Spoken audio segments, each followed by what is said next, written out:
The Lord be with you. I'm Deacon Keith Fournier, and our first reading is from the book of the prophet Isaiah. The vision of Isaiah son of Amos concerning Judah and Jerusalem. It will happen in the final days that the mountain of Yahweh's house will rise higher than the mountain and tower above the heights. Then all the nations will stream to it.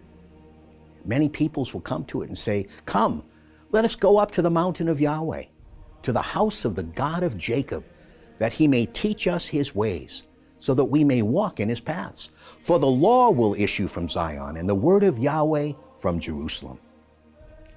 Then he will judge between the nations and arbitrate between many peoples. They will hammer their swords into plowshares and their spears into sickles. Nations will not lift sword against nation. No longer will they learn how to make war. House of Jacob, come. Let us walk in Yahweh's light." And our response is taken from Psalm 122. "I rejoiced that they said to me, 'Let us go to the house of Yahweh.' At last our feet are standing at your gates, Jerusalem. Jerusalem, built as a city, in one united whole. There the tribes go up, the tribes of Yahweh, a sign for Israel to give thanks to the name of Yahweh.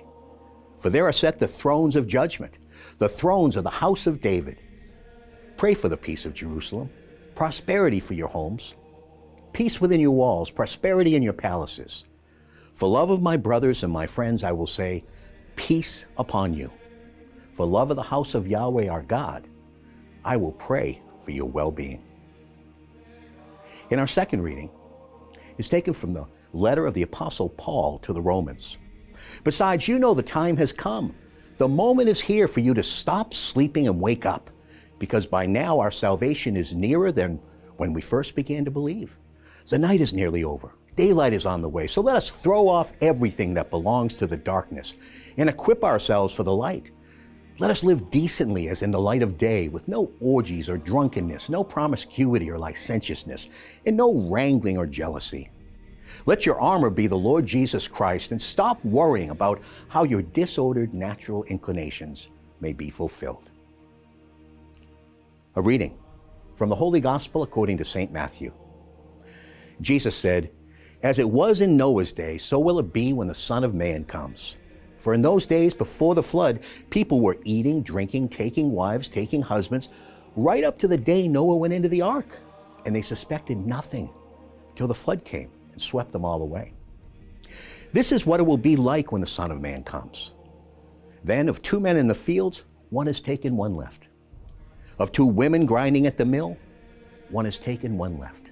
So stay awake, because you do not know the day when your master is coming.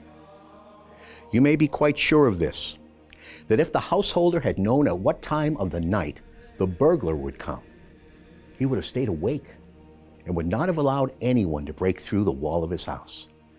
Therefore, you too must stand ready, because the Son of Man is coming at an hour you do not expect." The Gospel of the Lord.